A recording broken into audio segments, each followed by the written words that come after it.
Bom dia, Bom pessoal, tudo dia. Bom bem? dia, Sejam, bom dia. sejam Bom dia. bem-vindas e bem-vindos à nossa sessão, né? Essa mesa redonda sobre jornalismo infanto-juvenil, bate-papo sobre as produções do mercado brasileiro na área. Eu sou a Maíra Fernanda Ferreira, sou pesquisadora da área de infância e mídia e também coordenadora do Intercom Júnior Jornalismo, que está em sessões paralelas aqui fazendo as suas apresentações também nesse ambiente remoto. E sou uma das integrantes do COLO, que é o Coletivo de Jornalismo Infanto-Juvenil, que vem propor então essa atividade no seu marco de primeiro ano de existência, que nós comemoramos agora no dia 24 de agosto.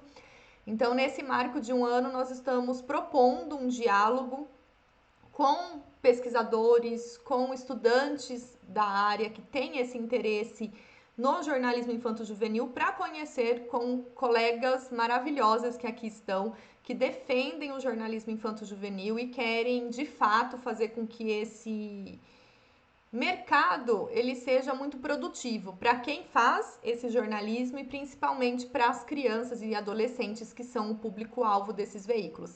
Então aqui com a gente hoje nós temos a Marcela Franco, que é editora da Folhinha e da Folhatim, do jornal Folha de São Paulo. Marcela, dá um tchauzinho aí pro pessoal. Bom dia, gente. Temos também a Maria Carolina Cristianini, do jornal Joca. Olá, Carol. Bom dia a todos. Também a Maria Clara Cabral, da revista Qualé. Bom dia, pessoal. Bom dia. A Viviane Lancelotti, do Jornal da Criança. Oi, bom dia. A Camila Salmásio, do Radinho BDF. Oi, gente. E aí agora eu convido a minha colega Camila Sacamori, do portal Vamos Criar, que vai coordenar esse debate aqui com vocês e com todas as nossas convidadas. Então, em nome do COLA, eu agradeço de antemão a participação das nossas convidadas e também da Intercom por ter disponibilizado esse espaço para que a gente possa debater essa temática e a todos e todas que aqui estão interessados nesse debate. Muito obrigada. Camila, é contigo. Muito obrigada. Show, legal. Oi, pessoal, tudo bem? Eu sou jornalista, estou aqui em Porto Alegre, um frio que eu acho que o resto do pessoal aí não está sentindo. A gente está disposto a conversar, né, sobre o mercado brasileiro, então, de jornalismo infanto-juvenil, que é um debate que nós estávamos chegando a um consenso de que nas universidades é pouco falado, né? Então, o nosso convite, eu sou jornalista especializada em primeira infância, né? Eu escrevo e falo com os pais. E todo mundo que está aqui, as minhas colegas jornalistas falam, né, com o público infanto-juvenil. Então, a gente já queria que cada uma apresentasse seu veículo. Vamos seguir a ordem, já que já está que a Mayra chamou cada uma, né, que é a ordem da divulgação da mesa redonda, e depois nós vamos colocar alguns tópicos aqui para fazer essa mesa redonda de cada uma aí dando, né, a sua colaboração e as informações dessa área para enriquecer o debate, né. Então, acho que a gente começa com a Marcela Franco. Bom dia a todas. Camila, obrigada. A gente faz a nossa apresentação agora, então eu posso compartilhar a tela com vocês, certo? Aí a gente tem aqueles 8 minutinhos ali, mais ou menos. Então, tá bom. Então, vamos compartilhar. Aqui. Olha, ele não permite eu compartilhar um PPT. E aí, o que eu faço? Eu consigo por ser moderadora. De repente, tu vai falando e passa para mim, e o resto do pessoal passa para mim também por WhatsApp? Tá bom, Não, eu acho que consegue sim, Marcela. Coloca um verdinho bem ali no meio. Ele permite compartilhar todas as minhas... Nem tá autorizado aqui, Mayra. Eu não sei se para as outras pessoas tá. Entra ali, ó. Aparece para você assim na hora que você vai compartilhar. Guia do Chrome, janela e tela cheia, não é? Isso. Clica na janela que você vai ver seu PowerPoint. Então, ele não permite. Não permite? Que estranho. Não permite o compartilhamento. Eu tô fazendo o teste eu vou mandar para a Mayra, também não deu. Manda no WhatsApp. Ele permite compartilhar todas as... vou mandar aqui para a Mayra no WhatsApp, pode ser, Mayra? Pode, claro. Manda para mim, Marcela, sem problema. É melhor para Camila, né, Camila? Porque você falou que como você tá com... Tu vai ficar até o fim, Mayra?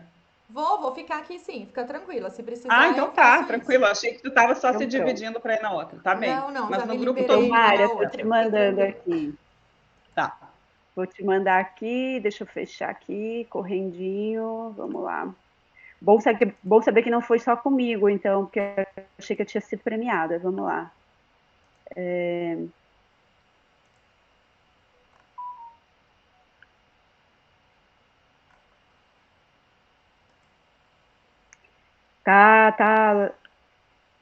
Tá, como chama? Carregando aqui. Vamos ver se você consegue. Qualquer coisa a gente manda por e-mail. Mas também não tem problema, qualquer coisa eu mando.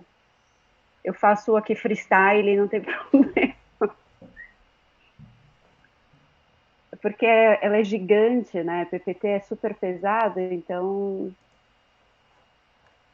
Bom, eu vou começar a falar aqui, contar para vocês, aí depois eu pulo ali uns slides. Então, eu sou jornalista, tenho 25 anos, eu trabalho na Folha, essa é a minha segunda passagem pela Folha de São Paulo, na minha primeira passagem foi lá nos anos 90 ainda, e trabalhava na Ilustrada. Em 2016 volto para a Folha e desde 2020 eu edito a Folhinha. A Folhinha, ela teve um gap de publicação muito breve, e em 2016 ela parou de ser publicada, foi aquele momento em que os grandes veículos acho que entenderam ali que não era mais lucrativo ou interessante continuar com os cadernos infanto-juvenis, e a Folhinha passa por esse gap de 2016 até a pandemia. Na pandemia ela volta a ser publicada, e é quando eu passo a editá-la. E o Folhetim a gente reeditou agora em maio de 2023, depois de 10 anos. Então a gente ficou uma década sem Folhetim. A Folhinha voltou basicamente no mesmo formato. A gente perdeu o formato tabloide, a gente fica no formato standard, mas ela é muito ainda a cara que a Folhinha sempre teve. O folhetim mudou, então não tem mais o nosso folhetim impresso, a gente tem só um canal que a gente chama nas publicações online. Maíra aqui diz para mim que você recebeu. Se você recebeu aí, me conta.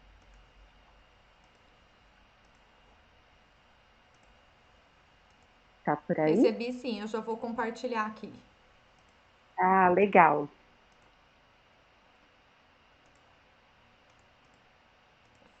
Apareceu aí, pessoal? Sim, Para mim está aparecendo aqui, aparecendo. tudo certo. Apareceu. Pode passar, Maíra, por favor, já para o segundo slide. A Folha agora, essa semana a gente teve a notícia de que a Folha é líder em circulação paga total entre os veículos nacionais, então a gente está à frente dos outros 2 veículos nacionais, e a Folhinha e o Folhetim, por sorte, estão inseridas aí nesse contexto. Aí, Maíra, pode pular para o quarto slide, por favor.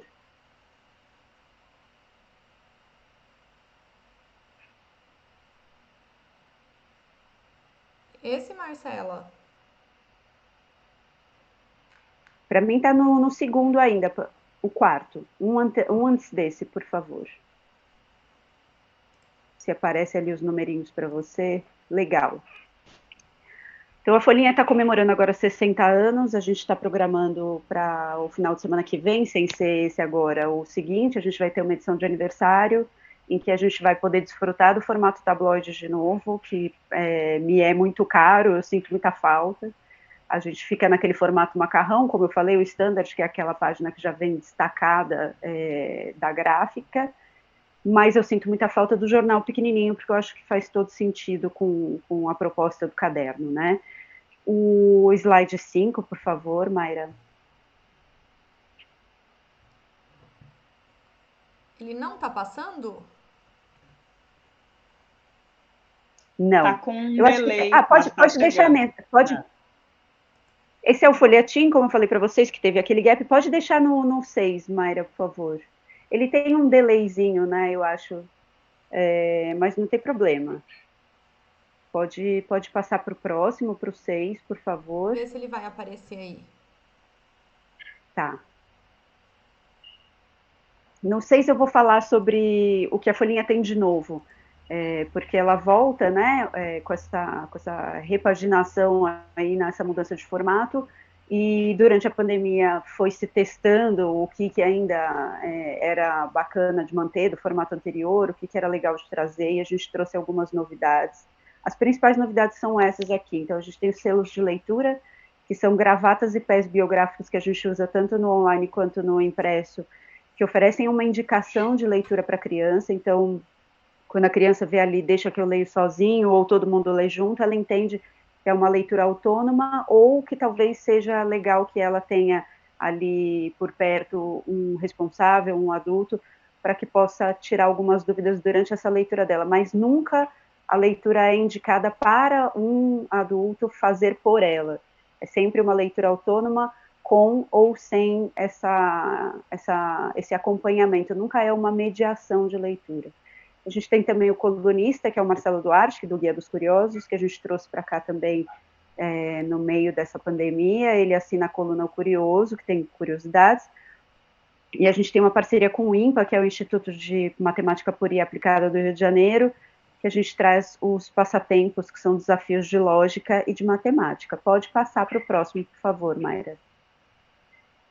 No próximo, enquanto tem o delayzinho aí, eu vou falar um pouquinho sobre o que é pauta no folhetim, porque a gente aqui está todo mundo falando para crianças, né? O desafio de falar para os jovens, que não é novidade só para vocês aí que estão vendo o folhetim agora, é novidade para mim também. Então, a gente ainda está entendendo um pouco de quem está lendo o folhetim, o que a geração atual dos jovens busca.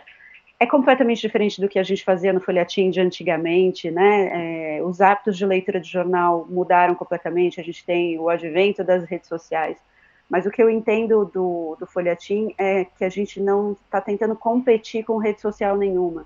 Então, as pessoas sempre me perguntam, mas como que você quer que o jovem troque o TikTok pelo folhetim? E eu não quero que ele troque o TikTok pelo folhetim, eu quero que ele acrescente o folhetim aos hábitos de leitura dele, aos hábitos de diversão, de entretenimento dele. Então, que ele, na página inicial ali do celular dele, que ele conte com o ícone ali do aplicativo da Folha de São Paulo, e que ele possa acessar ali, como ele todo dia faz aquela ronda ali pelas redes sociais dele, TikTok, Twitter, Instagram, ele também faça uma passagenzinha ali pela Folha, para ver o conteúdo que está produzido para ele. O folhetim sai às terças, então hoje tem matéria no ar, e ele tem o paywall aberto, então acho que esse é um diferencial e uma preocupação nossa para que a gente possa trazer esse jovem para dentro antes de começar a pensar sobre como que ele vai se tornar assinante, como que ele vai se tornar um cara que compra o jornal na banca depois. É todo um processo que vai vir depois dessa entrada dele aqui. Mayra, se conseguir passar para o 8º, que o 7º já está zerado. Ali no anterior, eu dizia sobre o que é pauta no folhetim. O que é pauta no folhetim é o que era antigamente, então todos os assuntos que atravessam gerações, então sexo, vícios e dúvidas, matérias de comportamento, etc., entram, então é o jovem de antigamente passando aí para essa geração de hoje, mas também agora a gente tem os perfis dos grandes influenciadores digitais, o que é trending topic, a gente segue muito o que está ali nas tendências de leitura do Twitter, principalmente. Aqui, uma coisa que eu acho interessante, que eu sempre falo para os colegas jornalistas que não falam para crianças, né, aqui estamos entre quem fala para crianças, mas se a gente estiver com participantes aqui assistindo que não tem esse hábito ainda, coisas que a gente observa aqui, quando a gente entrevista crianças e jovens para a folhinha e para o folhetim. Os assuntos mais tensos, por exemplo, então se a gente está indo, eu gosto muito do Radinho BDF, adoro a maneira com que vocês se relacionam com os entrevistados ali, acho excelente, é uma coisa que a gente tenta seguir aqui também. Ela teve a cobertura ali das enchentes, né, do problema das chuvas e tal, e a abordagem das crianças é sempre muito delicada, muito respeitosa. Então, aqui a gente sempre tenta fazer a mesma abordagem com as crianças e com os jovens. E sempre o jornalismo de igual para igual, né, sem aquela vozinha que a gente observa, às vezes, alguns entrevistados, quando a gente está na correria, pede, pode mandar as respostas por escrito, as pessoas incorporam ali, né, uma persona ali, um bonecão da Disney, para falar com a criança achando que precisa fazer algum tipo de tom de voz diferente. Mas também outra coisa que a gente observa aqui é que os repórteres, editores, etc., a gente não faz parte da galera, né? A gente não é criança, a gente não é adolescente, então a gente vai tentar nunca emular o comportamento deles, a gente nunca vai tentar tá ali na gangue, né? A gente segue tendo essa posição de adulto, de profissional. E a questão dos diminutivos ali, né, que sempre colaboradores novos trazem textos colocando muito no diminutivo, a gente também sempre tenta tomar esse cuidado, né, e no folhetinho o desdobramento não sejamos cringe, não coloquemos gírias, não tentemos falar o dialeto ali deles. Pode passar para o próximo, Mayra, por favor, já estou finalizando.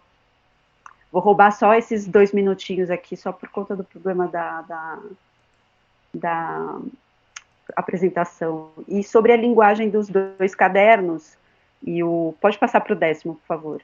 O folhetim a gente não pode chamar de caderno, então, se algum chefe estiver me assistindo aqui, o caderno e o canal folhetim, a gente sempre observa essas três vertentes aqui, né, nos nossos 2 veículos, né, a gente sempre tenta ser objetivo, então a gente fala direto com a criança e direto com o adolescente, como a Camila observou aqui, né, a gente não está falando com os cuidadores, com os responsáveis, então por isso, no nosso texto, no texto escrito, a gente está sempre com alguns cuidados, então é evitar apostos para não confundir, a criança se perder no meio da frase, fontes excessivas, então entrevistar 4, 5 pessoas, mais o especialista, mais um adulto, etc., a gente fica com muitas aspas e a criança pode ter alguma dificuldade de seguir ali quem que está falando, de quem que é essa aspa, e evitar a ironia, que é um preceito do Manual da Folha Comum geral, a gente não, como um todo, a gente não pode, sendo profissional da Folha, a gente não pode escrever com ironia, e na folhinha, no folhetim, muito menos. A gente sempre tenta ser o mais respeitoso possível, então, sem infantilizar, tratando a criança como esse ser completo, e no folhetim não julgar o adolescente. Então, todas as nossas matérias, por exemplo, que trazem questões sobre vícios, a gente falou de vape, etc., a gente fala de questões de saúde mental, a gente não está dando lição de moral no jovem, pelo contrário, a gente está se colocando ali como um par, e tentando ouvir o que ele tem a dizer, e oferecendo sugestões, nunca de cima para baixo, verticalizando o jornalismo. E a terceira vertente é sempre ser lúdico, e para a criança e para o jovem é entregar, além da informação, a diversão. No último slide eu tenho os meus contatos, quem quiser anotar, fica à vontade, tem o meu e-mail lá pessoal na Folha, e eu mesma abro esses 2, que são o e-mail do folhetim e da folhinha. Por hora é isso. Obrigada.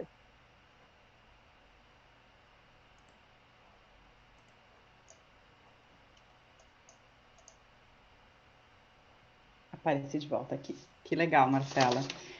Vamos chamar a Maria Carolina Cristianini, editora do Jornal Joca. Vamos ver se tu consegue compartilhar, senão eu já estou com a tua apresentação aqui para compartilhar, tá? Tá, legal, vamos lá. Bom dia para todo mundo. Vou tentar aqui, vamos ver.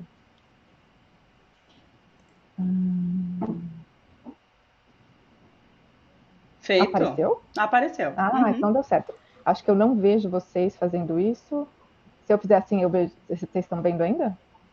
Sim, estamos enxergando tá, tudo. Aí eu consigo olhar a tela aqui em vez de olhar o que está escrito.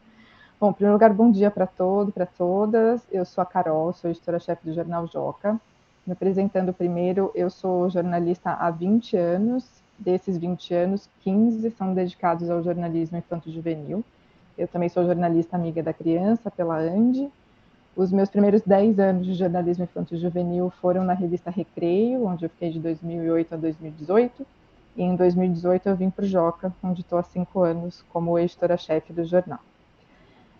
Falando um pouquinho sobre o que é o Joca, caso alguém não conheça ou queira saber um pouco mais sobre o jornal, nós somos um jornal dedicado a crianças e adolescentes que leva notícias de atualidade. Nosso objetivo é levar para a criança e para o adolescente o que está acontecendo de mais importante no Brasil, no mundo e nos outros setores, ciência, cultura, esportes, mas é um jornal muito focado em atualidades. O Joca foi fundado em 2011, estamos completando 12 anos de história.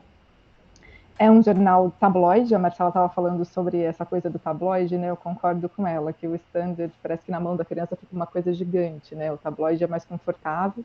O Joca sempre foi tabloide, pretende continuar sendo tabloide. A periodicidade é quinzenal no impresso. O jornal circula principalmente dentro de escolas, por assinatura, né? Não é possível comprar o Joca em banca de jornal, nem uma única edição do Joca. Existem planos de assinatura, esse é o nosso plano de negócio para a sobrevivência do negócio, e principalmente dentro de escolas que assinam o jornal para ser um apoio dentro da sala de aula. A gente sempre costuma dizer que o Joca serve como uma ponte entre o que se aprende na escola e o que acontece no mundo. É muito melhor aprender geografia, história e até a língua portuguesa por meio do que está acontecendo na realidade do que somente pelos livros didáticos, que são super importantes, mas eles podem ser complementados com outros materiais. Além da versão impressa, que é quinzenal, a gente tem o portal do Joca, que é o site com atualizações diárias, que é onde a gente consegue lidar com a diferença entre ter a periodicidade quinzenal e conseguir manter o nosso leitor atualizado todos os dias com o que está acontecendo de mais importante. Só contando um pouco mais sobre o que é, além de tudo isso, a gente, como nós estamos muito presentes nas escolas, o Joca tem uma preocupação em dar apoio para as escolas, dar apoio para os educadores. Então, toda edição é acompanhada de materiais para os professores, para os coordenadores pedagógicos usarem na sala de aula, se eles quiserem, nada é obrigatório, são sempre sugestões, mas a gente tem uma equipe educacional que está sempre pronta para auxiliar o educador no uso do jornal na escola, levando em consideração o que a BNCC, a Base Nacional Comum Curricular, prevê da presença do jornalismo e de mídias, do estudo disso no ensino fundamental, principalmente, que é onde a gente está mais presente. Falando um pouco sobre linguagem, como a Marcela estava falando, eu não vou ficar muito me repetindo, porque a Marcela já falou bastante sobre os pontos fundamentais, sobre tudo isso. A gente também leva como ponto crucial no que a gente escreve, e até nos vídeos que a gente faz, o podcast que a gente tem, uma linguagem direta, objetiva, com a adaptação, quando necessário, para o entendimento da criança, né? A gente sabe que a gente não pode classificar por idade, que a criança cada uma tem a sua experiência de leitura, não é exatamente por idade que a gente classifica, nem classificamos, mas a gente procura ter sempre um texto que qualquer pessoa possa entender. E esse qualquer pessoa pode ser um adulto que de repente não é familiarizado com um determinado termo. Ninguém é obrigado a saber, por exemplo, a gente está falando muito sobre Fukushima recentemente, né, com a liberação da água no Japão. Ninguém é obrigado a saber como uma usina nuclear funciona. Então a gente parte muito desse princípio nos textos do Joca, de que a gente tem que escrever para que qualquer pessoa entenda, incluindo uma criança. Então, ao longo do texto do Joca, vocês vão encontrar explicações de termos que são mais complicados, justamente pela mesma coisa que a Marcela falou. O objetivo nunca é infantilizar o jornalismo para a criança, nunca é escrever um texto cheio de diminutivos e subjugar a criança que ela não seja capaz de entender determinadas coisas. Se a gente conseguir explicar de uma maneira que seja viável dentro da realidade dela, traduzindo, entre aspas, palavras, né, trazendo as explicações dos termos necessários, é possível trazer os mais diversos assuntos para o jornal. Um dos principais objetivos do Joca é colaborar para que o leitor tenha o desenvolvimento do seu senso crítico.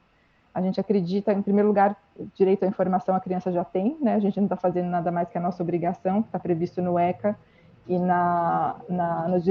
do documento de direitos das crianças da ONU, mas a gente acredita que a criança precisa ter oportunidade de ter acesso à informação, e é para isso que o jornalismo infantil juvenil serve. A gente precisa que esses veículos existam, estejam presentes nas escolas e nas casas das crianças e dos adolescentes, para que elas tenham a oportunidade de se informar, e a partir disso desenvolver o senso crítico perante a sociedade, perante tudo que acontece. E também o senso crítico em relação ao próprio jornalismo e às mídias que a gente tem hoje. Então, eu acredito, e o Joca acredita, que o jornalismo infantil juvenil tem um papel fundamental na educação midiática, de ajudar essa geração que hoje é criança a criar um relacionamento mais saudável com o jornalismo, com as mídias e com as formas de se informar, entendendo a desinformação, entendendo tudo isso, mas também entendendo como é que o jornalismo funciona, né? Acho que a gente precisa trazer o leitor mais para perto da realidade do que é uma redação, do que é apurar uma notícia, do que é checagem, como é o método de trabalho do jornalista, para que essa criança cresça entendendo o que é o jornalismo profissional, onde é que ela encontra a informação de qualidade e tudo mais. E em meio a tudo isso, a gente vê como outro ponto crucial em fazer jornalismo infanto-juvenil é ter o leitor muito presente e muito próximo. Como a Marcela falou, nós somos um bando de adultos escrevendo para crianças e não pode ser simplesmente isso. Então, no Joca, a gente tem sessões que são específicas para a participação deles, desde uma sessão em que eles são os jornalistas, entre aspas, e fazem uma entrevista com uma pessoa, sempre na medida do possível, se for possível presencialmente, depois da pandemia ficou mais difícil, mas por videochamada. Mas eles passam por todo o processo de pesquisar a vida da pessoa, escrever, pensar nas perguntas que vão ser feitas, pensar como essa entrevista vai ser, para vivenciar o jornalismo, para estar presente no jornal, e outras sessões também em que eles dão opinião, em que eles interagem entre eles. O leitor tem que estar próximo, né? A gente não pode ser adultos querendo entender como é que a criança está interpretando tudo aquilo, como é que ela está recebendo o que a gente quer passar. Então, a gente acredita que esses pontos são fundamentais, ter a linguagem adequada, objetiva, direta e a contextualização dos fatos. O jornalismo hoje já faz muito isso, mais do que já fez antes, mas ainda mais quando a gente fala com criança que está começando a criar o seu repertório de informação, a gente não pode garantir que ela sabe do que estamos falando, então eu preciso sempre contextualizar.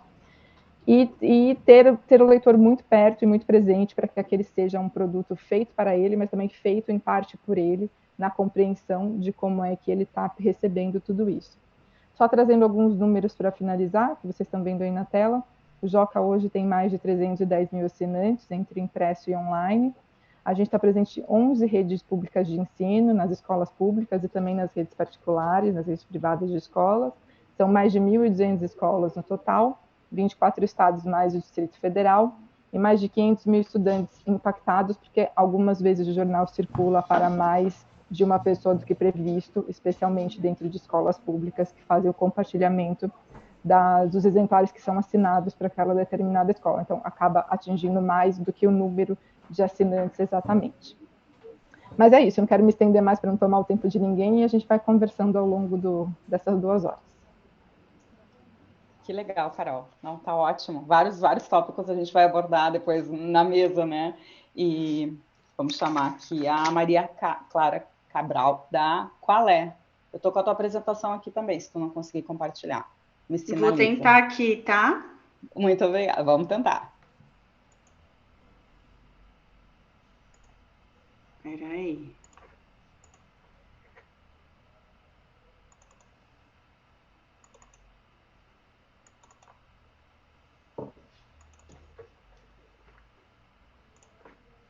Eita, parece que não tá indo, não. Janela. A opção tá disponível para ti? Ó, chegou, Foi? entrou. Foi, beleza. Ai, tá. Eu não consigo só ver vocês, não sei como a Carol fez, mas enfim, vamos lá. Eu só voltei para o Chrome, Maria Clara. Fiquei olhando para o Chrome em vez de olhar para meu slide. Tá. Aí, mas daí a gente não passa. Tá, não, tranquilo. Vamos lá, gente, Qual é? Então, a Qual é uma revista para crianças e jovens que querem saber de tudo. Acho que ela é a mais caçula aí de todos, então vou contar como ela surgiu rapidamente. Um pouquinho da história aqui. Hoje nós somos em 2 sócias. Eu também atuo como diretora de redação. Eu sou jornalista também, acho que quase 20 anos. Me formei em 2004, quase 20 anos. E, Marcela, a principal parte da minha carreira foi na Folha de São Paulo. Trabalhei muitos anos lá em Brasília, cobrindo uma parte bem árida, que é política, economia, presidência da República. Migrei para essa área, comecei a estudar sobre jornalismo infanto-juvenil em 2019. A Cíntia, que é minha outra sócia, hoje ela atua como diretora de arte. Ela é formada em arquitetura, mas também sempre atuou com designer na Folha de São Paulo também. É fruto de trainee da Folha, do curso de trainee da Folha. A gente se reuniu em 2019, no início de 2019, as sócias, começamos a estudar, ficar curiosa sobre esse mundo do jornalismo infanto-juvenil. Passamos o ano de 2019 todo estudando, fazendo benchmark no exterior, como que funcionava esse mercado. Em 2020, a gente lança a revista, a primeira revista impressa em fevereiro de 2020. Em março vem a pandemia, que para a gente foi um a princípio, um baque muito forte, né, por ser o jornalismo, apostar muito no jornalismo impresso. Naquela época, a gente começou com 3 escolas privadas, poucas, mas, enfim, era um começo. Mas acabou virando uma coisa boa para a gente, porque a gente abriu nosso conteúdo para muitas redes, muitas escolas estavam precisando de conteúdo digital, ainda se adaptando à pandemia. A gente veio, ofereceu a Qualé com material para o professor e acabou sendo bastante conhecida, teve um crescimento maior do que a gente esperava. Então, a pandemia acabou sendo uma coisa boa para disseminar, para a Qualé se tornar conhecida nacionalmente. Como a gente tinha lançado a Qualé em 2020 bem caseira, de forma caseira, com o logo nosso lá inicial, que a Cíntia mesmo, que a designer fez, em 2000 agora, recente, a gente acabou de lançar o novo logo, que é esse que está aí na página de vocês, com mais identidade visual para as crianças, enfim, a gente fala que as letrinhas a gente pode usar o que ser um balão, né? Ela pode brincar com as letras. Essa é a nossa nova logo. A Qualé circula na versão quinzenal também, né, impressa, seguindo o calendário escolar. Então, a gente para em julho, metade de julho, dezembro e janeiro na versão impressa, mas continua a versão digital no site.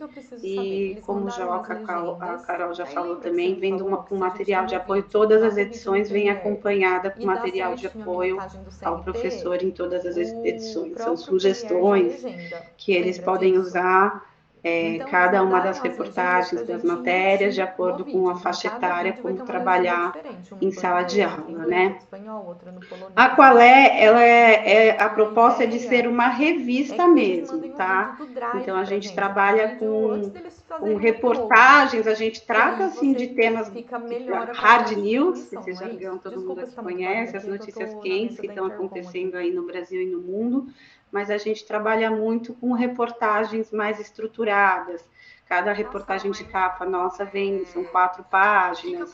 A gente usa muito recurso visual nessas reportagens. Então, a ideia é que seja bem colorida, como forma de atrair também os mais jovens, ter um visual amigável, estimulando sempre a curiosidade, traz temas da curiosidade, além dessas notícias que estão acontecendo, temas que são perenes, que são atemporais, a gente traz muito isso nas nossas edições também. E a gente gosta muito desse inspiracional.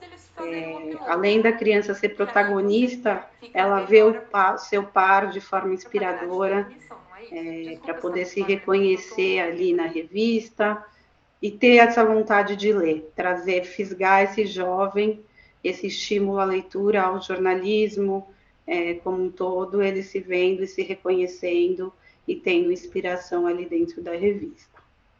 A gente fala que nossa essência é recheada de cores, então se vocês vão ver, a Qualé formato A4, grampeado, de revista mesmo, é um coucher, então ela é bem colorida, a gente gosta de usar cores bem vibrantes para atrair esse jovem.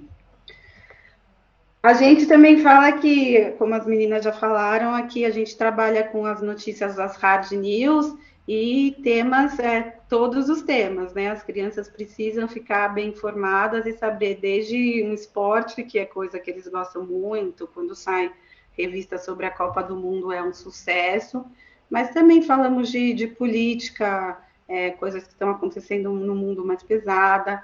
A agenda da 2030 da ONU, das ODS, estão sempre muito presentes, com pautas relacionadas à Agenda 2030, estão sempre muito presentes na nossa revista. E como nosso modelo de negócio também é fazer parceria com as escolas, tanto pública quanto as privadas, levar a revista Qualé para dentro da sala de aula, a gente trabalha muito até com sugestão de educadores, de pais, ter essa proximidade. Então, todo o tempo as pautas, a gente tem uma turma editorial da Qualé, as pautas são sugeridas por eles e eles estão sempre muito presentes. E aqui também, a gente, quando vai levar o jornalismo para dentro da sala de aula, O jornalismo em si já é de extrema importância e fundamental para essa educação midiática. Os professores, os educadores nos questionam muito em que momento eles vão usar, né, a revista, o jornalismo, como que vai caber ali no plano de aula deles. E uma coisa que a gente eles tendem a achar que só na hora de ensinar o jornalismo, porque vocês obviamente sabem que o jornalismo está previsto ali na BNCC, né, na Base Nacional Comum Curricular, o que é LID, o que é título, o que é legenda.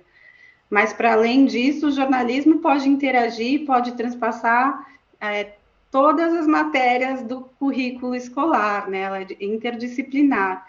Por isso que na Qualé a gente trabalha com muito esse jornalismo visual de ter mapas diversos, mapa mundi, sempre relacionando a uma reportagem. Então, quando vai falar sobre uma reportagem do Japão, a gente mostra ali o Japão onde ele está, no mapa. A gente trabalha com muito jornalismo científico, tem parceiros para fazer jornalismo científicos, tabelas, gráficos, infográficos.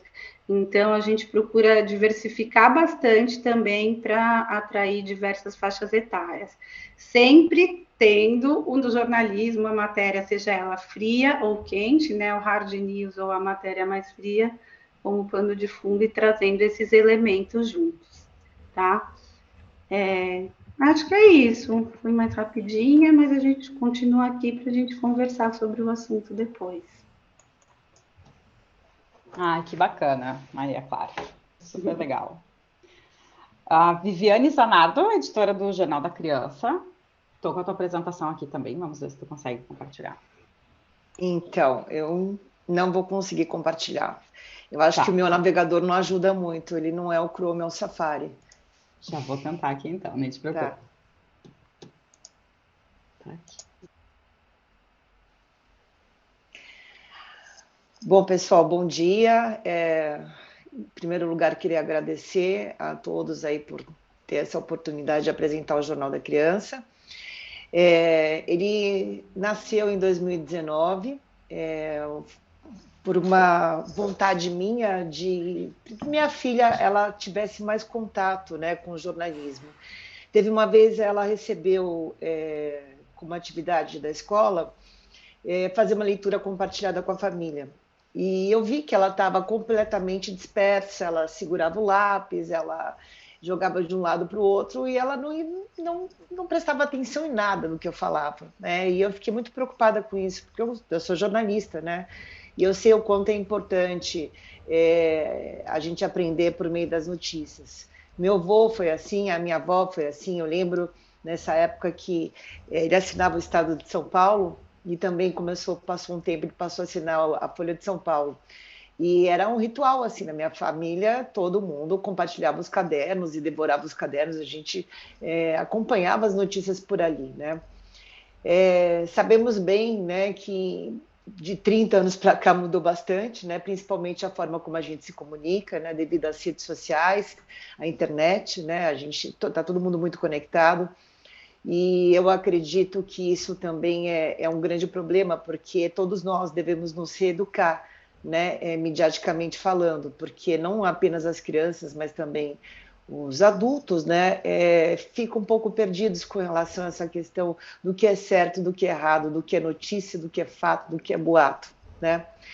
E então o Jornal da Criança ele surgiu com essa necessidade de aproximar o leitor informação inicialmente, né, mostrando para ele a importância do jornalismo, que é o jornalismo de fato, né, como se fosse um treinamento para quando ele tiver mais maturidade, ele possa assistir, ele possa acompanhar um veículo online ou impresso, né. Espero que continue lendo o impresso, né, assim como faziam os meus avós, né. Talvez não, talvez vá apenas para um digital, mas que saiba, né, distinguir o que é uma notícia de uma mentira, e de muitas notícias que quando ele já está na adolescência, ele acompanha no TikTok, ele acompanha no Instagram, principalmente no TikTok, né? Então, o perfil do Jornal da Criança, ele surgiu realmente para falar com os menores.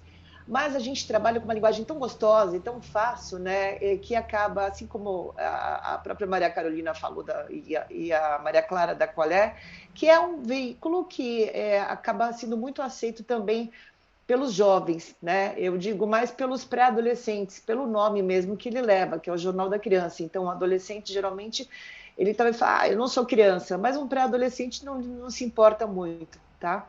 E os adultos a gente conquistou bastante, né? Principalmente os avós, os pais. E então, o Jornal da Criança, ele nasceu com essa necessidade, tá? Aproximar o leitor em informação, ele conhecer as notícias. Ele começou inicialmente no formato online, e nós recebemos o contato de uma escola que me chamou para uma reunião e falou, olha, se você lançar a versão impressa, eu assino o teu jornal. E foi assim que surgiu o Jornal da Criança, começando com uma escola da Zona Oeste aqui de São Paulo, e logo no primeiro ano a gente conquistou mais 4 escolas, e assim, foi bem uma questão de marketing digital, só de meio marketing mesmo, né? Não tinha um impulsionamento, um investimento em publicidade, nada assim. E foi assim, dessa mesma forma que a gente conquistou o nosso primeiro município. Tá? Hoje em dia o Jornal da Criança trabalha com 4 municípios, 4 secretarias da educação, são do estado de São Paulo. Somos, acho que talvez os menores aqui, né? Menor que Qualé, menor que o Joca, apesar de termos começado na mesma época, em 2019, assim como a Qualé. O Jornal da Criança ele não tem uma publicidade, né? Ele não tem uma equipe comercial, ele se vende sozinho, né? Ele se vende por indicação de quem gosta, entra no nosso site, faz contato com a gente, e é assim que vem funcionando o Jornal da Criança, tá? Ele está disponível em 4 versões: o online, que é atualizado de segunda a sexta, o impresso, periodicidade mensal, o podcast também, que é mensal, no qual eu faço com a minha filha. E o que a gente faz no podcast? A gente mostra como um professor vai trabalhar essas notícias em sala de aula, né? Como que ele vai incentivar que o seu aluno debata alguns temas complicados ou descomplicados, mas que conversa sobre temas variados relacionados ao mundo jornalístico, tá? Temos entrevista periodicamente também no podcast, tá? Mas é mais eu e a Isabela que a gente conversa bastante. Isso foi muito bacana, inclusive para ela, porque ela era uma menininha meio travadinha, ela não conversava, e o fato de eu perguntar muita opinião para ela, né, isso é uma questão muito natural que a gente trabalha, a gente não faz uma preparação, nada, a não ser ela que lê as notícias, né, ela escolhe as pautas que ela tem vontade de ler, e a gente começa a debater sobre esses assuntos, e é muito natural, né, é uma forma muito natural de mostrar ao professor como ele pode fazer em sala de aula. Esse é o principal objetivo do nosso podcast. E o vídeo, que na verdade é muito interessante, o YouTube do Jornal da Criança, que a gente fala que são os vídeos de reportagens, tem a parte da orientação da pedagoga Roberta Tafarello, né, que é a pedagoga do Jornal da Criança, que ela faz diretamente para o professor, dando dicas de como trabalhar o Jornal da Criança em sala de aula, mais conhecido em sala de aula como JC, tá? Que talvez tenha ficado um pouco grande o nome, Jornal da Criança, eles deram um apelido que foram os próprios leitores de JC, e a gente acabou assumindo aí o JC, tá? São as videoreportagens que eu estava falando, produzidas pelas próprias crianças, pelos próprios pré-adolescentes, tá?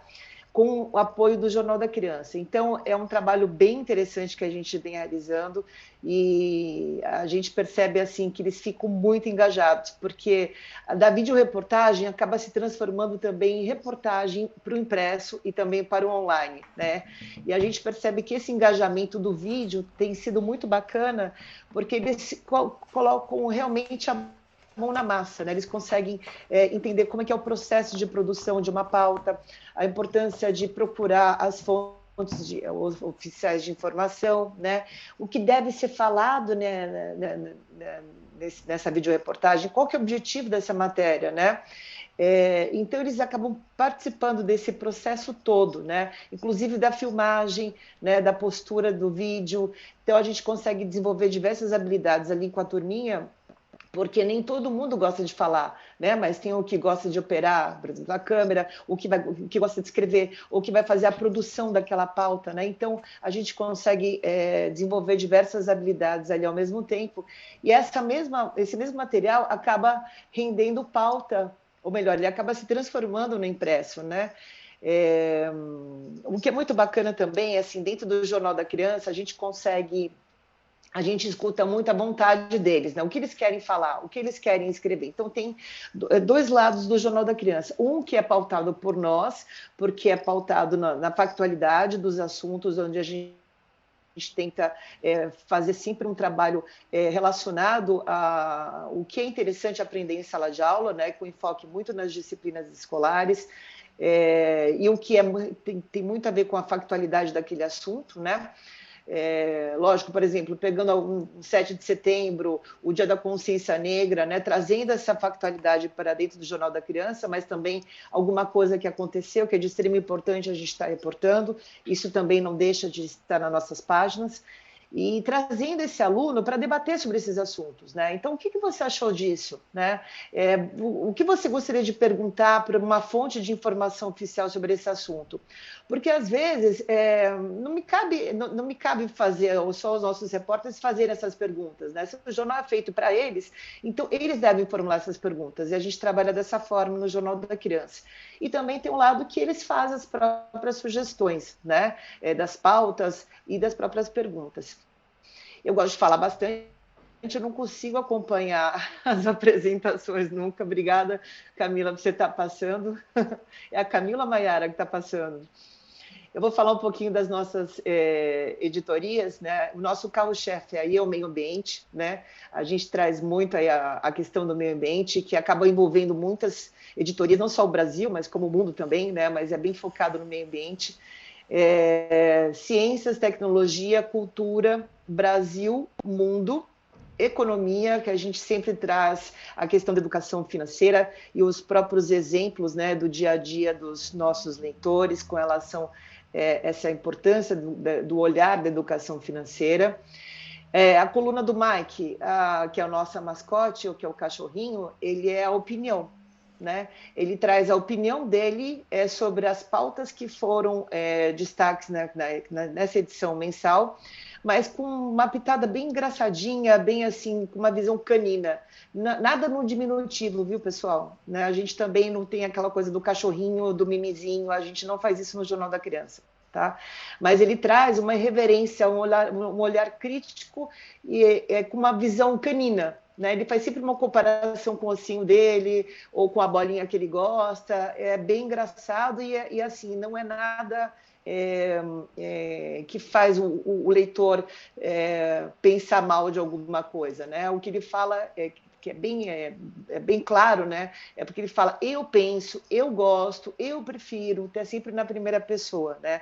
A gente sabe que quando o nosso leitor crescer, ele não vai ter nada mastigado assim, né? Falando na primeira pessoa para emitir a opinião, né? Mas é uma forma de treinar esse leitor em informação para quando ele tiver capacidade, ele conseguir distinguir quando for a opinião de uma informação, tá? A gente bate sempre nessa tecla porque é de extrema importância. E é isso. A gente defende muito a questão do jornalismo infanto-juvenil, principalmente porque em tempos aí de tantas mídias, né, é importante a gente saber dessa função do jornalista, né, de checar as pautas, né, de checar as informações, né, não acreditar em tudo que a gente lê, tanto no TikTok, no Instagram, sempre desconfiar, né, ter esse olhar crítico, né, para que o nosso leitor seja também um leitor crítico, né, e que se desenvolva um pensamento crítico desde cedo, né, para que seja uma pessoa madura e consciente, né, do que ele vai seguir pela frente, tá bom? Eu acho que é isso. Aí tem algumas formas de assinatura que está disponível tanto no online quanto no impresso. Também tem a opção do semestral. Nós vivemos de assinaturas, né? Nós precisamos das assinaturas, sem elas nós não vivemos, né? O jornal existe devido às assinaturas. Não praticamos publicidade, até mesmo porque o nosso público principal são crianças e pré-adolescentes, né? E assim, até faço uma crítica que, assim, às vezes a gente recebe comentários, né, e-mails de escolas, falam assim, olha, vocês podem fazer uma doação de 15 jornais para nós? Assim, né? Então, assim, nós vivemos de assinaturas, né? Não é possível fazer doações porque a gente vive disso, tem uma equipe por trás, né, que são redatores.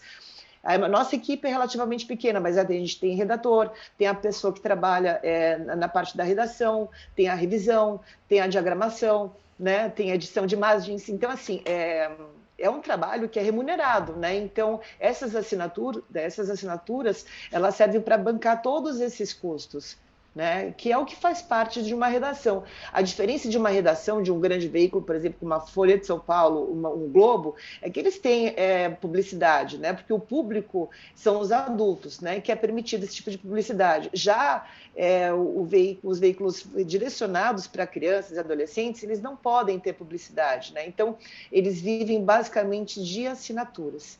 Eu acho que é isso. Já pode ser até um tema aí para o nosso debate, né, Camila?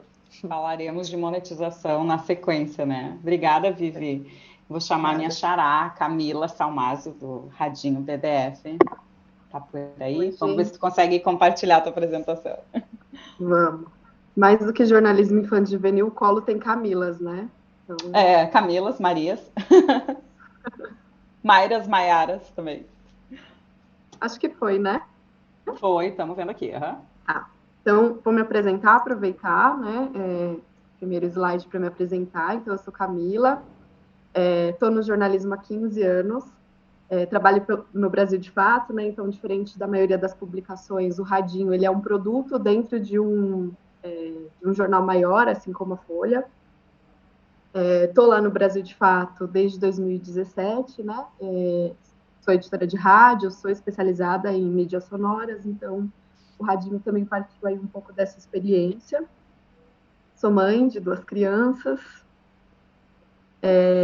E o Radinho, ele começou a nascer ali em 2020, né? Pandemia, todo mundo foi para casa, a gente achou que ia voltar 15 dias depois para a redação, não aconteceu. O Brasil, de Fato, ele é liderado por mulheres, né? Então, as diretoras são mulheres, mães também. E aí isso começou a surgir a preocupação de os adultos, ok, mas onde estão as crianças, né? Que saíram das escolas, saíram dos seus ambientes ali. Então, a gente começou a pensar num produto baseado também numa experiência da Unesco, que estava dando aulas pelos rádios, né? Principalmente em países subdesenvolvidos naquele momento. A gente começou a pensar num produto sonoro para as crianças, para apoiar esse isolamento, tanto dos adultos quanto das crianças. Então, o primeiro objetivo do Radinho foi esse. A gente tem muita proximidade com o MST no Brasil de Fato, e a gente também bebe das experiências do MST com Sem Terrinhas, né, que tem um trabalho político-pedagógico desde muito pequeno, então, nos assentamentos, enfim. Então, a gente sabia um pouco onde a gente queria ir, né, com esse produto. E o Brasil de Fato, ele nasceu como um tabloide também, lá em 2013, a gente está completando 20 anos esse ano, mas agora ele é um sistema de comunicação, né? Então, a gente faz TV, faz rádio, faz podcast, e a gente tem mais ou menos 300 rádios cadastradas, né? A gente chama de rádios parceiras, que utilizam os nossos conteúdos de forma gratuita, e essas rádios estão espalhadas por todo o Brasil, né? Além disso, a gente faz a distribuição nas plataformas de podcast e tem parcerias com algumas escolas e instituições, mas de forma mais pontual, né? Essa parte.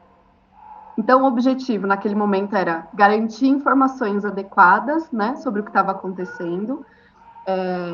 Imagino, né, que as crianças foram para casa, a TV sempre ligada, o rádio ligado, e eles estavam recebendo as informações, eles tinham sentimentos sobre o que estava acontecendo, eles tinham coisas para falar sobre o que estava acontecendo, mas nunca nada para eles ali naqueles veículos, né, tradicionais.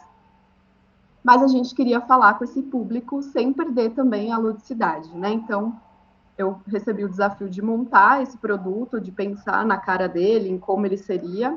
E aí a minha ideia era trabalhar o jornalismo, mas sem perder a ludicidade, sem perder, né, esse fio condutor que une as crianças. Então, a gente colocou jogos sonoros, histórias, músicas, né, para ampliar repertório, e com esse objetivo de divertir também, né? A gente já estava passando por uma situação bem difícil. E aí a gente começou a se perguntar, né, como é que a gente vai fazer jornalismo para criança? É bem comum, né, nas publicações, todo mundo me manda 10 podcasts para criança que você precisa conhecer, todo mundo me manda essas matérias, eu abro 100%, mas é muito curioso perceber que a maioria desses podcasts que circulam, eles são de contação de histórias, né? Eles não são de jornalismo, eles não têm as crianças ali como protagonistas. Isso me chamava muita atenção no começo, de entender qual era a dificuldade de fazer esse jornalismo, né? E a gente tem um histórico, a gente falou um pouquinho aí dos desafios de cada projeto que está aqui hoje, de pensar jornalismo para esse público, né? E eu também não queria fazer nada que é outra ponta, né? Muito comum nas redações quando a gente vai abordar crianças, que é aquele tom professoral, né? Quando a gente está como adulto ensinando alguma coisa para essa criança que até ontem era considerada na sociedade uma tábula rasa, uma folha em branco, né? Essas coisas que a gente vem desconstruindo ao longo do tempo. Então, a ideia era trazer uma linguagem de não violência. A gente não tem ali um público específico, né? A partir do momento que a gente publica, a gente não tem muito esse controle, apesar de saber ali que crianças de 7 a 11 anos são os que mais se interessam por esse produto. E fazer um jornalismo que a gente foi desenvolvendo esse conceito ao longo desses 3 anos no ar, que é o jornalismo em camadas. Para quem não sabe, a Juliana Doreto, né, que é uma pesquisadora de jornalismo infanto-juvenil, também é integrante do Polo, ela é consultora do Radinho desde o início, e a gente desenvolveu juntos ali que a ideia é falar sobre jornalismo, falar sobre temas que às vezes são difíceis, né, a gente considera difíceis, mas através da própria experiência da criança. Então, a gente pensou em fazer essas produções sempre partindo que a gente coletava a experiência de conhecimento dessas crianças, e o Radinho não fala direto com as crianças, né? Então, nenhuma vez que a gente vai divulgar o Radinho, a gente fala para a criança, né? Assim, venham ouvir, a gente sempre fala que é necessária a mediação desse adulto, respeitando também que nós somos um veículo de jornalismo e muitas das coisas que são publicadas lá não são adequadas a esse público, então a gente teve que entender como que era a nossa comunicação com esse nicho. E no próprio podcast, mesmo quando esse adulto, né, seja na escola, sejam pais, enfim, colocou esse produto para a criança ouvir, a gente sempre traz ali ferramentas de educação midiática, mas sempre incentiva que as crianças tenham essa mediação para que a gente consiga entender e que as famílias consigam ter autonomia sobre como elas vão fazer essa mediação, né? Eu preparei um pouco essa apresentação mais entendendo que a gente estava aqui entre estudantes, então eu trouxe uma coisa que a gente olha, né, de vez em quando para entender onde a gente está nessa participação infantil, que é a escala de participação ali pensada pelo Roger Hart.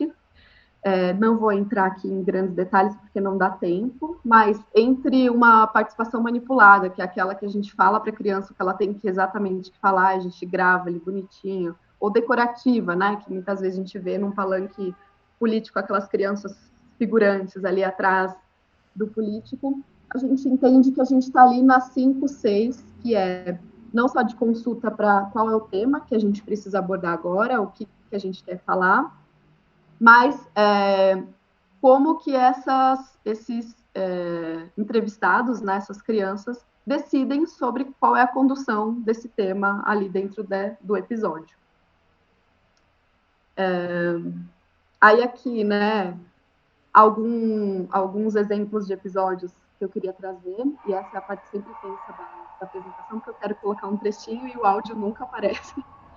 Mas vou colocar um trecho desse primeiro episódio que fala sobre autoproteção, né? Nosso objetivo de pauta ali atrás dele era falar sobre o boom de violência sexual contra crianças, né? Principalmente meninas ali abaixo de 13 anos. E a gente começou a pensar como é que a gente vai falar para as crianças esse assunto. poderia, inclusive, gerar gatilhos e as crianças se reconhecerem nesse lugar de estar sendo exploradas, né? Vou só interromper aqui para tentar passar o áudio.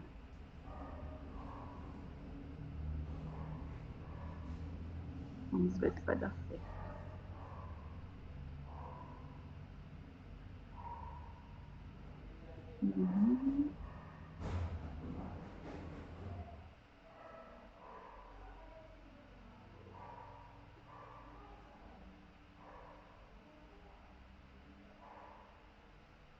Espero que vocês ouçam. Se não me ouvirem, por favor, sinalizem que eu não estou vendo vocês.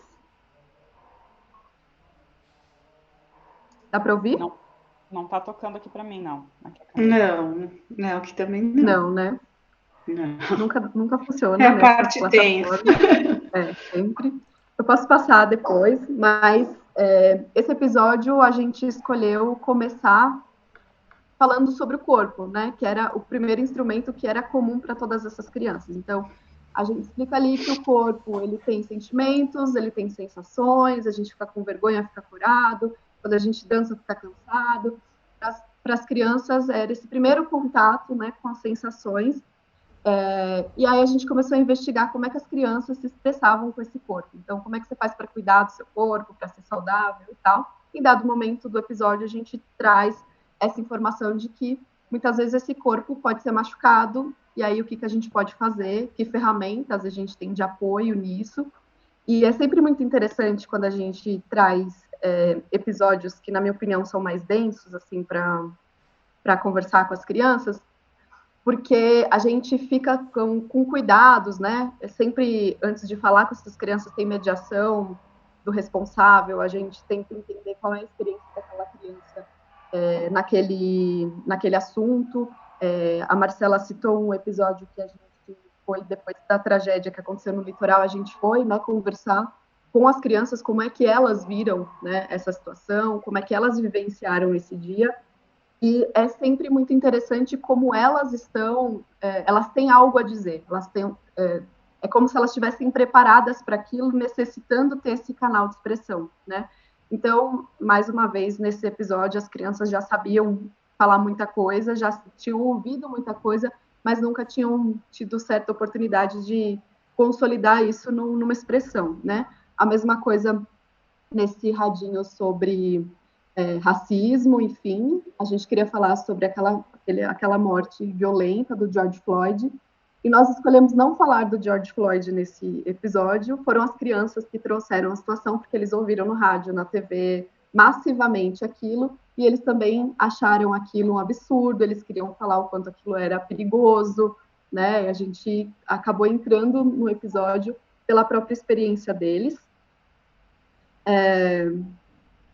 E aí eu trouxe um pouquinho aqui sobre os desafios dessa produção, que a gente está, ao longo do processo, né, do radinho, desses anos no ar, experimentando, se adaptando, entendendo como a gente faz isso. Mas acho que a primeira delas é ser coerente com essas múltiplas infâncias, né? Fazer uma produção de jornalismo para criança, para adolescente, não dá para ser no singular, né? São crianças das mais variadas formas, com experiências sobre o mesmo assunto diversas. Então, no radinho, a gente sempre tenta, na medida do possível, ter diversidade, né? Mesmo que no áudio não apareça, que são crianças negras, de faixas etárias e de classes, né, de acessos diferentes, que são crianças indígenas com deficiência física, motor, enfim, a gente tenta trazer isso para dentro dos episódios, para inclusive ter opiniões diversas, né? E dentro de uma redação, eu acho que o mais difícil é fazer com que os nossos pares compreendam que o tempo de produção dessas coisas são diferentes do dia a dia de uma redação. Que você liga para a fonte e fala, me manda uma aspas aí, a gente precisa falar sobre esse assunto agora, e é um pacto, né, que o jornalista tem com as suas fontes, com seus relacionamentos. Mas para a criança não, tem todo um processo de você se apresentar para essa criança, né? Tem que ter um mínimo de ligação de confiança ali para que ela fale, senão a entrevista vai ficar sim, gosto, talvez.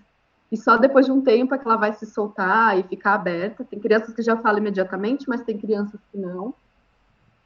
E garantir que esse conteúdo chegue a esse público, né? Então também é um desafio dentro de um sistema de comunicação maior ter isso. O Radinho agora está passando por um processo de transformação, a gente vai mudar um pouco.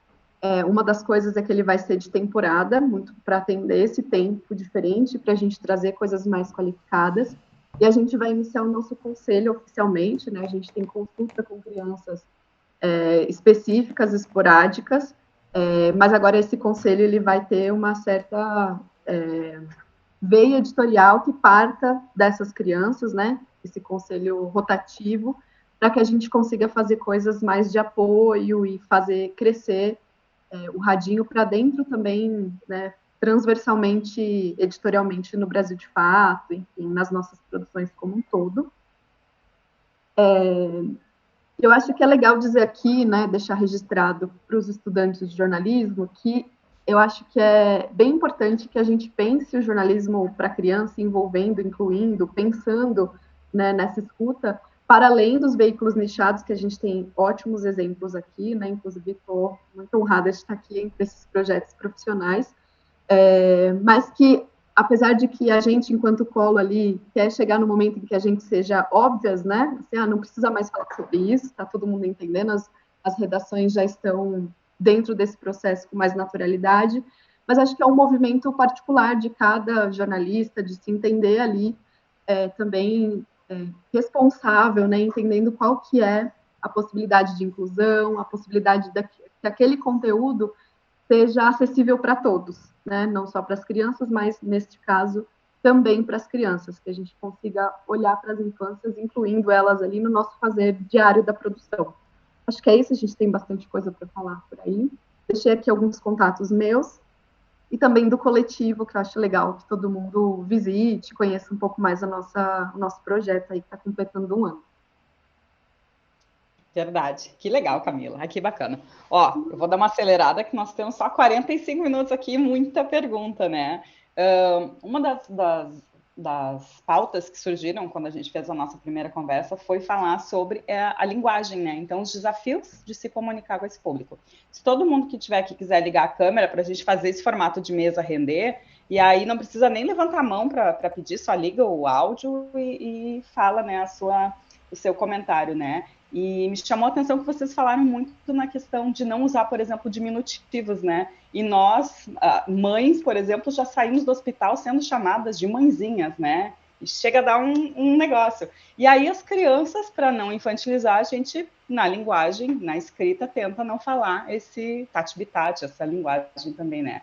Vocês acham que a linguagem é um dos principais desafios de se comunicar com esse público e quais são, né, os outros desafios? Então, joguei aí, quem quiser já pode comentar. Eu queria contar uma coisa que quando eu comecei a fazer jornalismo para crianças lá em 2008, eu percebi o quanto eu escrevia mal, porque eu notei que eu escrevia para uma pessoa que eu não ligava se a pessoa ia entender, não ia entender o que estava escrevendo. Eu escrevia o que eu achava que eu tinha que escrever, da minha cabeça estava ok, se a pessoa não entendeu, o problema dela.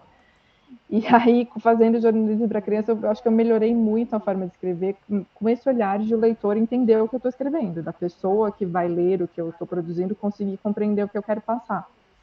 E, para mim, é o principal desafio da linguagem. Assim, é claro que tem essa questão de não infantilizar, de não deixar diminutivo, de não subestimar a criança, né, da capacidade dela de entendimento, mas de se fazer entender.